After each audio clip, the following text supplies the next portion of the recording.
Chers fans de foot, chers téléspectateurs d'Apart TV, bonsoir et merci de nous être fidèles dans ce nouveau numéro du Clubhouse de Dribble. Ce week-end, des surprises et des matchs engagés sur tous les terrains de la BGL League à la D1 Dame en passant par la promotion d'honneur. Et pour vous en parler, j'ai l'honneur d'accueillir la chroniqueuse Betty Noël en plateau. Elle a participé à la victoire contre un prétendant au titre samedi. Bonsoir Betty. Bonsoir Marco. Remise de tes émotions ? Ouais, ça fait du bien. J'imagine que la victoire fait du bien. À mes côtés également, l'inénarrable aficionado de football, mais visiblement aussi fashionista, le journaliste Boris Saint-Jalme. Bonsoir Boris. Salut Marco, tu vas bien ? Moi ça va très bien, et toi en forme pour cette nouvelle semaine de football ? Écoute, toujours, en plus c'est semaine de Coupe d'Europe, donc on va se régaler. Toujours un œil sur la Coupe d'Europe. Bien sûr. Et puis nous avons le privilège de recevoir en plateau un acteur majeur de ce dimanche passionnant de BGL League, meilleur buteur de l'UN Kergeng, même s'il n'a pas marqué hier. Il est l'un des artisans du très bon match nul à Oumdribble face à Dudelange, Idir Boutrif. Bonsoir et bienvenue Idir. Bonsoir, merci pour l'invitation. C'est un plaisir, comment ça va ? Ça va super, après le match nul d'hier, ça peut que aller bien. Ah oui, très bon résultat. On reviendra en détail sur la performance de Kergeng dans quelques instants, mais entrons dans le vif du sujet avec le sommaire. Au programme, les résultats et le classement de BGL League. La question du jour, qui peut battre Differdange ? Nous en débattrons en plateau. Avec notre invité, nous nous demanderons pourquoi Kergeng arrive à être le trouble-fête des grosses équipes. Évidemment, le MVP, la PH, la Ligue 1 Dames et le quiz, c'est tout ça, le Clubhouse de Dribble. Sans oublier que nous sommes à J-17 du match historique entre la Géorgie et le Luxembourg, donc qui se tiendra le 21 mars. Et en parlant de nos Roodleven, il y en a un qui a fait parler de lui avec une plutôt bonne nouvelle, Boris.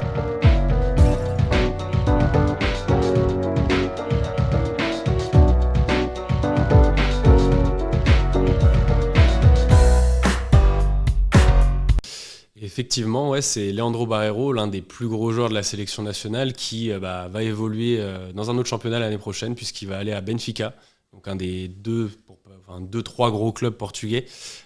C'est plutôt une bonne nouvelle, rien que pour la visibilité du pays, parce qu'on le sait forcément, au Portugal, le football c'est vraiment important, il y a une grosse communauté lusophone ici en plus. Donc voir l'un des meilleurs joueurs de la sélection évoluer dans un club qui va en plus jouer la Coupe d'Europe, qui est un club historique du football européen, c'est vraiment une très bonne nouvelle. Ouais. Une bonne nouvelle pour le football luxembourgeois, une bonne nouvelle également pour lui. Et puis on espère que cette signature qui arrive début mars va lui donner un petit peu des ailes lors du match contre la Géorgie. Idir, est-ce que tu pourrais nous donner ton pronostic sur ce match entre la Géorgie et le Luxembourg ? Honnêtement, pour avoir joué en Géorgie... Oui. Et connaissant un petit peu le pays, ça va être un match très très serré. Je vois les sélections à peu près du même niveau. Du même niveau, ouais. Les sélections nationales. Après, le championnat, c'est un petit peu différent, mais ouais, ça va être très très serré. Je sais qu'il y a beaucoup de supporters là-bas. Il y a des gros stades avec... souvent, c'est plein quand l'équipe nationale joue. Donc, et on attend 50 000 spectateurs. Ouais, ça m'étonne pas. Donc, je dirais un match très serré, mais j'espère une victoire du Luxembourg. Forcément. On l'espère tous historique. Autour du plateau bien. Et j'imagine que vous aussi, donc rendez-vous le 21 mars. Débutons avec la question du jour, qui arrêtera Differdange ? On peut légitimement, je trouve, se poser la question, puisque après 19 journées, le FCD 03 est toujours invaincu, on a 12 victoires, 7 matchs nuls. Alors vous pouvez, abonner, répondre sur nos comptes Instagram et X. Vous pensez donc à vous abonner sur www.moyenne-mental.lu. Et pour vous aider à faire votre choix, nous allons en débattre en plateau. À commencer par Betty. Qui, selon toi, peut arrêter Differdange ? Déjà, est-ce que quelqu'un va arriver à les arrêter ? Ça, c'est la première question. S'il fallait donner une équipe, moi, je partirais plutôt sur Niederkorn. Qui est pour le moment invaincu depuis, qui n'a pas perdu en tout cas depuis début décembre, si je dis pas de bêtises. Oui. Donc je pense que ça peut être l'équipe la plus en forme entre guillemets du moment et peut-être la plus à même de faire un résultat contre Differdange. C'est en tout cas ce que moi je vois. Je mettrais bien une petite pièce là-dessus. Donc une pièce sur le progrès donc lors du derby en mai, c'est ça ? Ouais. Donc il va falloir attendre mai peut-être pour voir une équipe battre Differdange. Ouais. Ce sera un beau derby.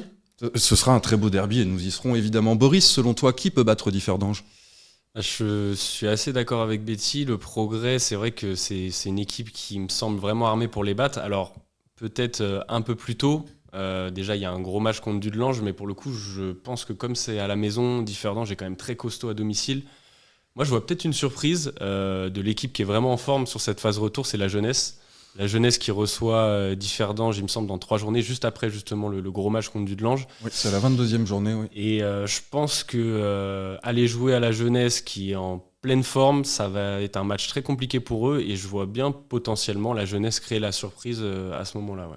Très bien. Effectivement, on rappelle que la jeunesse d'Esch est la seule équipe à avoir fait un 4 sur 4, un 4 à la suite avec 12 points sur 12 possibles. Donc la jeunesse pourrait, selon toi, battre Differdange. C'est possible. Idir, tu les as affrontés 2 fois, Differdange, et il y a eu une courte défaite 1-0, c'était en août, et puis une défaite un petit peu plus cinglante avec le 4-0 la semaine dernière. Alors toi, tu en penses quoi? Qui peut arrêter Differdange? Honnêtement, j'ai l'impression que ça va être très compliqué de les arrêter. Ils ont un effectif très fourni, ils sont invaincus depuis le début de saison. Donc franchement, j'ai pas d'idée de qui pourrait les arrêter pour le moment. Donc personne. Ils risquent d'être invaincus jusqu'à la fin de la saison, selon toi? Il y a de grandes chances, ça m'étonnerait pas. Saison des invincibles, peut-être, c'est pas exclu. Non, effectivement, c'est pas exclu. Personnellement, je pourrais également parler du Swift, qui est en ce moment une machine à scorer avec un Holzhauser en forme. Depuis le retour de Stolz et Couturier, le Swift semble également irrésistible. Donc pourquoi pas, le 21 avril prochain, le Swift qui pourrait venir arrêter Differdange. Bon, on a en tout cas 4 réponses possibles. Donc à vous, les abonnés, de choisir entre la jeunesse, le Swift, le Progrès ou alors personne. Peut-être que Differdange restera invaincu jusqu'à la fin de la saison. En tout cas, dimanche, Differdange l'a emporté, puisque nous passons au résultat. 2-0 sur la pelouse de Mondorf. Pendant ce temps, nous allons en parler dans un instant, Kerjeng a obtenu le match nul 2-2 face à Dudelange. Monderkange a perdu face à la jeunesse 2-0. Le Progrès Niederkorn s'est imposé sur le fil face à l'Union Titus Pétange 2-1. Wiltz et le Swift Espérange se sont livrés une bataille sans merci, mais au final, c'est le Swift qui l'emporte 5-4. Le Racing s'est remis de ses errements de 3 défaites, grosses défaites d'affilée, en battant Mersch 4-1. Strassen et Resport se sont quittés sur un score nul et vierge, 0-0. Et le Fola a mis fin à la longue série noire en battant Chifflange 2-1. Au classement, nous avons donc Differdange qui a réussi à faire le trou sur le Dauphin et qui est seul en tête avec 43 points, donc 4 points d'avance sur Dudelange qui voit ses poursuivants revenir à 36 points, donc 3 points de Dudelange, le Swift Espérange et le Progrès Niederkorn. En bas de tableau, ça va mieux pour Kerjeng. Attention à Chifflange et Monderkange en balance avec 18 points et le Fola ferme la marche avant son match en retard qui sera joué mercredi face à Mersch avec 14 points. Et on passe à notre invité du jour. Notre invité du jour a 24 ans. Il est arrivé à Kerjeng cet été en provenance du FC Graga. Il a connu le football français, puisqu'il est passé par le FC Metz, puis les U17 de Saint-Etienne. Il est également passé par l'Italie avec la Sampdoria en U19, la Belgique avec Virton et le Standard en U21. Une première expérience au Luxembourg avec le Fola, dont on vient de parler, où il a connu l'Europe. Et puis une pige en Algérie avant de découvrir même la Géorgie. Alors bonsoir Idir. Après avoir connu tous ces grands clubs, lequel retiens-tu en matière d'apprentissage et d'expérience? En termes d'apprentissage, je dirais le FC Metz en premier lieu. C'est le premier club dans lequel, on va dire, j'avais un environnement professionnel. Et logiquement, je partirai là-dessus. Après, j'ai appris dans chaque club dans lesquels je suis passé, dans des points différents. Bon, en tout cas, ces multiples expériences, elles t'ont permis d'être très résilient, que tu sois sur le banc ou titulaire. Tu t'investis dans l'équipe de Kerjeng de la même manière. Alors j'en veux pour preuve ta remarquable performance début février face à Mondorf, où tu rentres, je crois, à la 70e et où tu claques un doublé. Et puis, quelle que soit également la position souhaitée par Franck Rinaldo, ton coach, puisque parfois tu joues sur l'aile gauche, hier tu étais sur l'aile droite, d'autres fois tu es avant-centre. Pour toi, quelle est ta position préférentielle? Honnêtement, je préfère jouer dans l'axe ou sur le côté gauche. Après, je peux aussi jouer à droite, il n'y a pas de problème pour moi, je suis à la disposition du coach. Très bien. Alors revenons sur le match d'hier. Vous avez tenu la dragée haute au 2e du championnat, qui était sur une série de 3 victoires consécutives.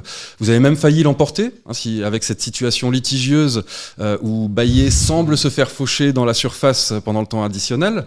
Bon, c'est pas la première fois que vous réussissez à rivaliser avec les grosses équipes de BGL League. On se souvient du 0-0 face au Swift au mois d'août, et puis surtout de la victoire contre le Progrès 2-0 en novembre. Qu'est-ce qui fait que vous avez ce petit grain de folie qui vous permet d'être les meilleurs, ou en tout cas d'avoir le niveau face aux grosses équipes? Franchement, il y a pas de recette magique. On aborde les matchs tous de la même manière. Après, peut-être qu'inconsciemment, comme c'est une équipe haut classé, on fait peut-être un peu plus. Vous haussez votre niveau de jeu. Ouais, c'est possible. Après, on essaye de donner le meilleur de nous-mêmes et toujours le discours avant le match, c'est d'aller chercher la victoire, d'aller chercher quelque chose. Et hier, ça a marché vu qu'on a quand même pu prendre un point. Justement, tu nous parles du coach. Hier, vous rentrez au vestiaire. Sur un coup du sort, vous rentrez, il y a 1-2 avec le but contre son camp d'Ousmane. Qu'est-ce que vous a dit le coach pour vous remobiliser ? Déjà, on était très déçus parce que depuis le début de cette deuxième phase, on encaisse tout le temps un but juste avant la mi-temps. Ouais. Et on avait réussi à égaliser quelques minutes après l'ouverture du score. Et ça nous a forcément mis un coup au moral. Donc on baissait un peu la tête. Mais le coach, il est directement venu pour nous dire de justement ne pas baisser la tête et d'attaquer avec encore 20% de plus pour pouvoir aller chercher cette égalisation. Parce que sinon, on allait laisser le match filer comme ça, alors qu'on sentait qu'il y avait quelque chose qui était possible. Il y avait un coup à jouer. Donc il a réussi à remobiliser tout le monde, on s'est motivé et on a tout donné. Hein. Tu nous parles un petit peu de ton match d'un point de vue individuel ? Pour un attaquant comme moi qui est joué dans l'axe hier, c'était un match un petit peu compliqué. J'avais pas eu forcément d'occasion franche. Après, j'ai essayé d'aider l'équipe du mieux que je peux dans la conservation du ballon, dans le repli défensif, l'engagement. Je pense avoir fait un match correct à l'image de toute l'équipe, donc plutôt satisfait. Alors Franck Rinaldo nous a parlé de 2 Kerjeng. Il y en a eu un au début de saison qui manquait de solidité en défense et le coach soulignait le manque d'agressivité aussi sur le terrain. Et puis il y a eu un nouveau Kerjeng qui a commencé à partir du mois de novembre avec un enchaînement de bons résultats. Hier après-midi, je vous ai trouvé particulièrement engagé dans les duels, les courses offensives, mais surtout défensives. Qu'est-ce qui a changé ? Après la série du début de saison avec 5-6 défaites d'affilée. On a eu une réunion tous ensemble avec le président, avec certains dirigeants et on s'est dit les choses que si on continuait comme ça, on fonçait tout droit dans le mur et que notre saison, elle serait vite terminée. Alors on s'est dit ça, qu'il fallait être plus agressif, plus solidaire. On s'est dit les choses les yeux dans les yeux et comme vous l'avez dit, c'est un autre Kerjeng qui est apparu sur le terrain. Et donc ce Kerjeng-là, il peut raisonnablement viser le maintien, peut-être même sans passer par les barrages ? Ouais, totalement. C'est l'objectif. En vrai, quand tu regardes, de toute façon, au vu des résultats, comme l'a dit Dir, tu as les 6 premiers matchs où ils sont achetés à la poubelle, tu es à 0 points. Tu te dis que ça va être très compliqué. Ah mais c'est vrai, tu te dis que là, la saison... Boris est toujours dans la mesure. Non mais c'est vrai, tu peux te dire que là la saison risque d'être longue et au final quand tu regardes, déjà ils sont largement plus que revenus dans la course, ils sont à la lutte et si tu enlèves ces 10 premiers matchs, en fait sur leur moyenne de points, ils sont peut-être pas à leur réelle place au classement. Quand tu vois certaines équipes qui sont vraiment sur des dynamiques plus compliquées, moi je pense que pour Kerjeng ça va le faire et ils peuvent même le faire sans passer par les barrages. Ouais. Alors c'est amusant parce que souvent pour les observateurs, pas les acteurs sur le terrain, quand on parle de réunion de crise, souvent ça débouche sur un changement de coach et puis on se demande vraiment à quoi ça sert. Là, ça a vraiment servi à vous ressouder. Ah oui, complètement. On n'avait pas l'idée en tête comme quoi le coach serait remplacé, etc. Le club a l'air de lui faire confiance totalement. Donc ils lui ont laissé le temps et ça a payé justement. Je pense qu'il y a beaucoup de clubs qui auraient changé d'entraîneur. Le club a décidé de continuer à lui faire confiance et ils ont eu raison parce que je pense qu'il a la bonne méthode et tout pour nous maintenir sans passer par les barrages. Très bien, écoutez, c'est tout ce qu'on vous souhaite. Il y a une autre équipe qui va mal en ce moment, c'est Chifflange, où il y a eu une réunion de crise également ce matin. On espère qu'ils sauront, comme l'a fait Kerjeng, faire confiance à Ismaël Bouzid et puis essayer de se sauver. Évidemment, c'est votre concurrent, donc c'est pas forcément ce que vous souhaitez. Pas forcément, non. Très bien, et on passe à la rubrique MVP. La rubrique MVP, vous connaissez le principe, la rédaction a élu le meilleur joueur de cette 19e journée. Je suis le seul à avoir la réponse, donc on va demander à nos chroniqueurs quel a été le meilleur joueur selon eux hier. Et on va commencer par Boris. Je vais essayer de ne pas citer tous les joueurs du championnat comme j'ai pour habitude de le faire, mais sur le match que j'ai vu hier du stade, moi celui qui m'a vraiment impressionné, c'est Jorginho, qui fait un match vraiment plein d'envie, plein d'engagement comme il sait faire. Toujours à embêter les défenseurs, c'est un joueur qui est très difficile à marquer. Et à la fin de la partie, il a son occasion pour marquer, il la met. Et du coup, ça fait que le match est plié pour Differdange qui s'impose sur un terrain qui est vraiment difficile. Donc Jorginho, vraiment très très bon.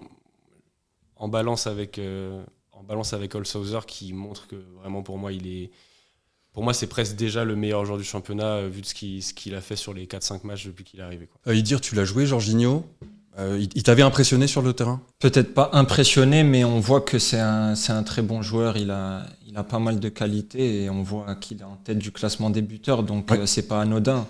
Et toi, pour toi, qui est le MVP? Ah, vous vous en doutez, je vais forcément citer Stéphane Lopez. Oui, qui a mis un doublé hier. Après son doublé, un très beau, joli but. Ouais, c'est vrai. Le premier de 30 mètres, je crois, qu'il lobe le gardien. Oui, qui est assez incroyable. Donc il nous a fait sortir la tête de l'eau et logiquement, je vais le citer en tant qu'MVP de la semaine. Moi, j'aurais presque pu citer quelqu'un d'autre de votre équipe. C'est votre gardien, Scheidweiler, qui vous a sauvé la mise aussi plusieurs fois, qui est capable de faire des horizontales sur des frappes sèches. C'est quand même un gros bonus pour Kergeng par rapport à d'autres équipes d'avoir un tel portier. Ouais, c'est sûr. Noah, c'est un très très bon gardien qui est jeune et on voit à l'entraînement qu'il bosse beaucoup. Il est très sérieux et il a une grosse marge de progression. Betty, pour toi, qui est le MVP? Désolée si j'écorche son nom, j'avais envie de dire Holzhauser. Comme disait Boris, je pense qu'avec tout ce qu'il a démontré depuis son arrivée, match après match, il est hyper constant dans ses résultats et il a encore montré cette semaine qu'il était capable de faire de grandes choses. Donc, encore un doublé pour lui hier, une passe décisive aussi, je crois. Il en est en 4 matchs à 6 buts et 2 passes décisives. Effectivement, c'est pas mal. Ouais. Alors, moi, je citerai juste un autre nom, c'est parce que j'ai vu son but assez extraordinaire. C'est Izamen au Fola qui a mis un très très beau but. On pourrait citer Klump également. Mais la rédaction a élu Raphaël Holzhauser comme MVP de cette 19e journée après une très très grosse prestation. Bonne pioche pour le Swift. Ouais, très bonne pioche. Déjà, il a permis de faire un peu la transition au moment où c'était un peu chaud en interne au Swift, où ils ont dû se passer de Stolz et Couturier pour les 2 matchs de reprise, où directement on a vu que il avait pris le lead au niveau de l'attaque, au niveau du scoring, etc. Et puis dans le jeu, pour moi, techniquement, c'est vraiment au-dessus des autres, de ce que j'ai pu voir sur les matchs où je l'ai vu. Il éclabousse de sa classe déjà le championnat et il est déjà parmi les meilleurs joueurs à mon avis. Et puis il a plusieurs cordes à son arc, tireur de coups francs aguerri, capable de marquer des buts de renard des surfaces au même titre que Stolz l'a fait hier. Frappe de loin, une percussion. Il est vraiment monstrueux ce joueur. Impressionnant. Et donc peut-être en lice pour le futur dribble d'or dont on vous reparlera évidemment. On va passer désormais aux résultats et classements de l'APH et de la Ligue 1 Dames. Et sur les terrains de promotion d'honneur, hier, Mamers a vaincu le US Ochtert 2-1. Cupshon s'est fait battre par Rumelange à domicile 3-2. Grevenmacher et Canard se sont quittés sur le score de parité 3-2. Le Résidence Valferdange et Lorenzweiler sur le score de 2-2. Le dernier, Berdenia-Berbourg, a enchaîné une 2e victoire d'affilée en s'imposant 2-0 face au Blau-Weiß Medornach. L'avant-dernier, Alisontia Steinzel, a gagné 1-0 face à l'Avenir Begen. Rodange s'est imposé 2-1 face aux Yellow Boys de Weiler. Et enfin, Bettembourg a repris la tête du classement de promotion d'honneur en s'imposant face à Ettelbruck. Alors Boris, toi qui suis tout le foot grand-ducal, à la fois la BGA League mais aussi la promotion d'honneur, peut-être un petit mot sur Bettembourg qui reprend la tête ? Oui, effectivement, Bettembourg qui s'est imposé dans le choc de ce week-end en promotion d'honneur, une victoire 2-0 acquise en fin de match contre l'ancien leader Ettelbruck. Donc on a encore un changement de leader, cette fois c'est Bettembourg qui est premier. Et puis aussi revenir sur l'autre choc de cette journée de promotion d'honneur, puisqu'il y avait quand même le 3e qui affrontait le 4e, et Mamers qui allait s'imposer à Ochtert. Donc on pouvait se demander avec le week-end dernier, la fin de série de Mamers, qui s'était incliné face à Rodange, est-ce qu'ils allaient pouvoir rebondir ? La réponse est oui, ils rebondissent, ils sont du coup 3e, et puis surtout ils laissent Ochtert qui dégringole au classement. Voilà, exactement, à 5 points, un concurrent direct, Ochtert qui n'y arrive plus. Donc vraiment un week-end chargé de beaux matchs de promotion d'honneur, de gros chocs, et puis aussi de surprises. Surprises en bas de classement ? Comme d'habitude, j'ai envie de te dire. Voilà, puisqu'en fin de classement, les 2 derniers tout simplement ont gagné, que ce soit Berbourg ou même Steinzel qui allait chercher la victoire au bout du temps additionnel. Donc cette promotion d'honneur, comme on le dit semaine après semaine, qui nous réserve des surprises. Et du coup, la course au maintien qui est totalement relancée en bas de classement. C'est ça qui nous passionne. Alors, la dernière fois, tu nous avais parlé aussi on s'était posé la question de l'avenir de Bégun, sans mauvais jeu de mots. Non seulement ils font du surplace, mais ça semble quand même mal parti pour eux, là. Une mauvaise série. Mauvaise série qui se poursuit justement contre Steinsel. Ils perdent malgré tout 1 point, même si, 1 point, tu peux te dire qu'ils jouent l'avant-dernier, ils étaient censés gagner. Mais même ça, ils n'ont pas réussi à conserver ce petit point qui aurait peut-être pu donner un peu de baume au cœur à l'équipe. Donc, oui, puis faire croire au barrage quand même. Exactement. Alors, c'est pas fini d'un point de vue mathématique, mais d'un point de vue des dynamiques, on voit que 2 des équipes qui étaient vraiment en haut de tableau au début de saison, à savoir Ostert et Bégun, font vraiment du surplace, quoi. Et les autres équipes ne les attendent pas pour engranger des points. Donc, l'écart se creuse petit à petit pour ces 2 équipes. Ouais. Et Rodange qui enchaîne une deuxième belle performance d'affilée. Exactement. Le week-end dernier, c'est l'équipe qui a mis fin à la série du FC Mamers, en les battant sur leur terrain. Et ce week-end, ils ont confirmé victoire 2-1 contre les Yellow Boys. Et puis du coup, Rodange qui au début de saison, avant que la saison commence, était vu comme une des équipes qui allait prétendre au barrage, si ce n'est à la montée directe. Oui. Ils avaient fait une très mauvaise entame de saison. Et là, on peut dire que depuis, ils se sont requinqués. Oui, ils reviennent. Maintenant, ils sont 5e. 29 points à 5 points de la tête, donc tout est possible pour Rodange qui est sur une très très bonne dynamique. Ouais. Au classement, donc Bettembourg premier avec 34 points, 2 points devant Ettelbruck avec 32 points et Mamers 31 points en bas de classement. Steinsel et Berbourg qui gagnent se rapprochent petit à petit des barragistes Grevenmacher et Yellow Boys Weiler. Nous recevions lors de l'apéro vendredi Julie Turquet, le milieu de Wormeldange.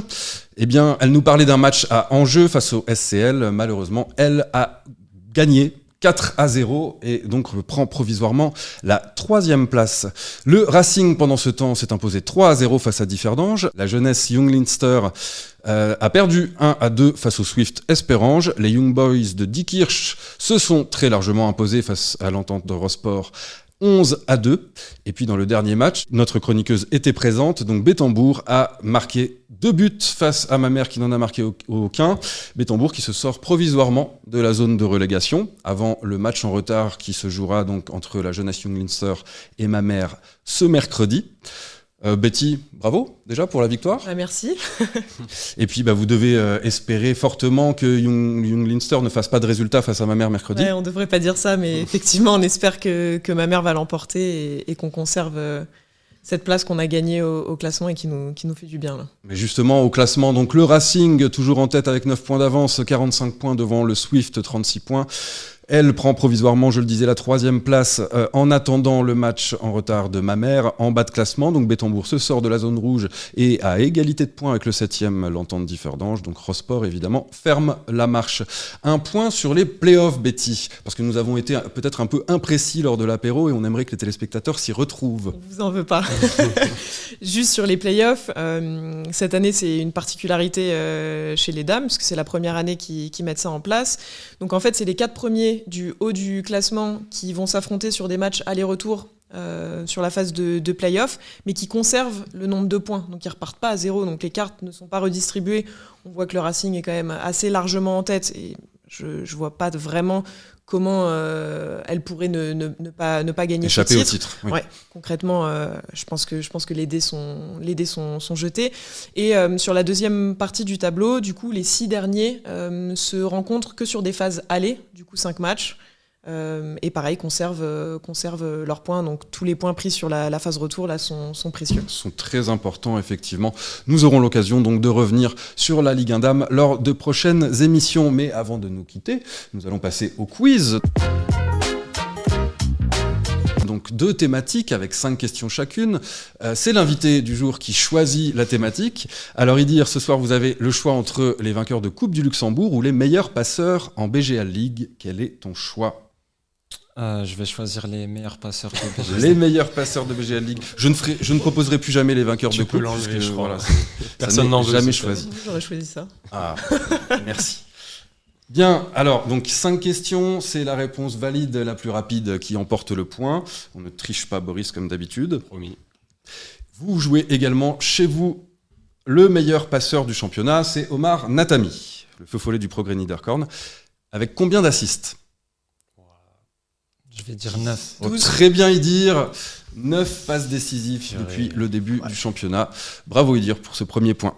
Deuxième question. Quel joueur a 5 passes décisives à son actif a marqué son 7e but aussi de la saison hier? Trani. Oui, c'est Guillaume Trani. Alors tu triches parce que tu étais au match de Differdange, donc j'imagine que tu avais les stats, effectivement. On a également 2 autres joueurs qui sont à 5 passes décisives dans la même équipe. Quelle est cette équipe? Differdange. Non, c'est pas Differdange. Swift? Non. C'est le Victoria Rosport avec André Redekop et Ernesto Caratia Jiménez. Ils ont tous deux 5 passes décisives à leur actif. On les oublie des fois. En erreur en disant la même équipe. Ils sont dans la même équipe. Je demandais le club. Ne jouons pas sur les mots, s'il vous plaît. Qui est le deuxième meilleur passeur de la BGA League? Donc on a dit Omar Natami est le premier avec 9 assists. Le deuxième, c'est... Abreu? Non. Ferrara? Non, c'est quelqu'un de l'Union Titus Pétange. Jérémy Mawatou. Titus Pétange, qui n'apparaît pas souvent dans les statistiques parce qu'il n'a pas marqué de but, mais il est bien deuxième meilleur passeur de BGL. Allez, quelqu'un dont on n'a pas parlé lors du MVP, mais on aurait pu. Il a déjà 4 passes décisives à son compteur et il a marqué un triplé hier. C'est Andreas Bourg.